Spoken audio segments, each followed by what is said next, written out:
გაიაფასიანო მეგობრებო, ვიცი რომ ოპერატიულობით არ გამოირჩევი, მაგრამ რამდენიმე წუთის წინ ნახეთ საინტერესო ვიდეო რელიგიური ფანატიზმის გვერდზე, რომელმაც არ გამაკვირვა, მაგრამ დამაფიქრა და გამახსენა ის, რის თქმაც მიდოდა დიდი ხნის მანძილზე. მოდით ერთად ნახოთ ვიდეო. როგორ შეიძლება გეი იყოს ჭეშმარიტი ქრისტიანი? ეს არის საუშვებელი. ჭეშმარიტი ქრისტიანი არის რაც ახლა ის მიხარ. ჭეშმარიტი ქრისტიანი.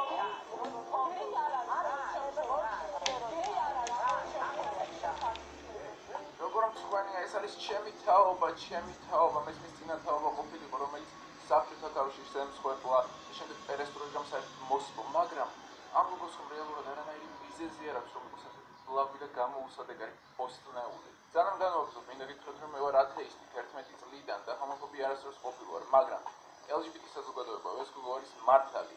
მესმის რომ უსამართლობა არის, ღმერთს ყველა უნდა უყვარდეს, მაგრამ მე რომ ქრისტიანი ყოფილიყავი, მეც იგივე ასე ვიქნებოდი, რადგან ბიბლიაში ყველაფერი გასაგებად წერია ჰომოსექსუალებზე.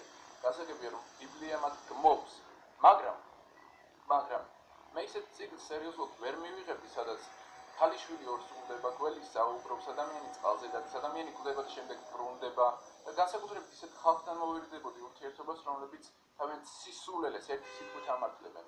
როგორ მეზიწყება ეს სიტყვა? ეს სიტყვა არის ალეგორია, რომელიც ნამდვილი მნიშვნელობაც უნდა იყოს.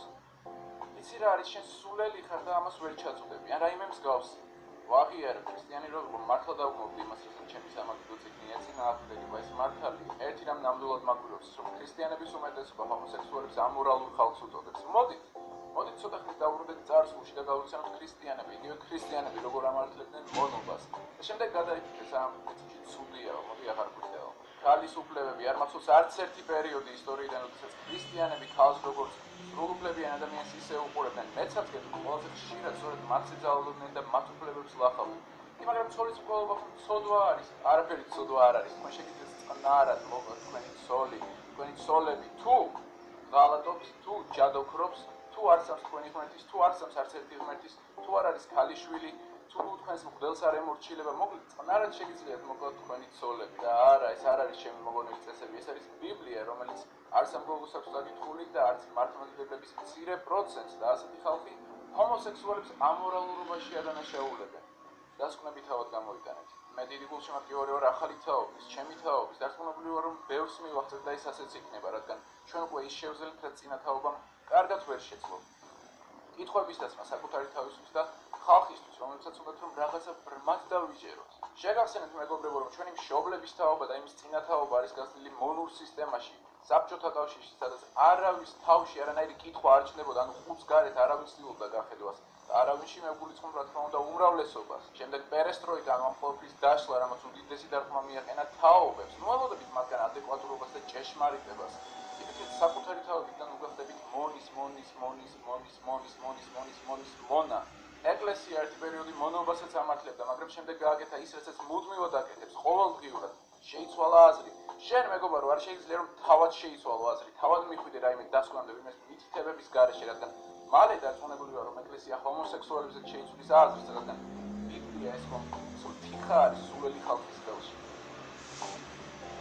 ყველაზე მეტად ის მაგიზიანებს, რომ ადამიანი, რომელიც გაიქცა საკუთარ პრობლემებს, ცხოვრების სირთულეებს, რომელსაც ჩვენ სიკვდილამდე უნდა ვუძლებდეთ, ხდება მღვდელი და ავტომატურად ხდება დასაფასებელი ადამიანი, რომელიც არ იხდის გადასახადებს და ცხოვრობს მეფესავით. შევეც ისეთ სისტემას, სადაც ჩვენ ტრაქს უნდა ვიხებდეთ მუშაობით და შემდეგ გადასახადებიდან ფულები მისდიოდეთ მათ, ვინც ამ ყველაფერზე უარი თქვა და ვერ გაუსწრო იმ ნაგავში გოგნას, რომელშიც ჩვენ ვართ, ჩვენთან ერთად დანჯვაზე და ჩვენ მთელი ცხოვრება უნდა ვიწვალოთ, რომ პატარა პატივისცემა ვინმესგან მოვიპოვოთ, თუმცა შეიძლება გახდეთ მამაო და ავტომატურად მთელი მსოფლიოს პატივისცემა. ისინი უბრალოდ სუსტი ადამიანები გამდგნენ და გაიქცნენ. ამის გამო პატივი უნდა ვცე, რის გამო უნდა ვცე პატივი? მაგალითი მომცეს, ცხოვრებამ დაგჩაგრა, არ ებრძოლო, გაიქეცი ეკლესიაში, იშოვე ფული.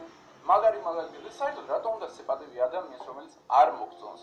ეს ხომ პირფერობაა. და ხო, როდესაც ესეთ ხალხს ვხედავ, ესეთ ფანატიკოსებს ყოველთვის მაღლა ვეხედები და ღმერთს მადლობას ვუხდი, რომ ათეისტი გამხადა. სულაც იყო მეგობრებო, გამოიწერეთ არხი, შემომიერთდით Facebook-ზე დროებით.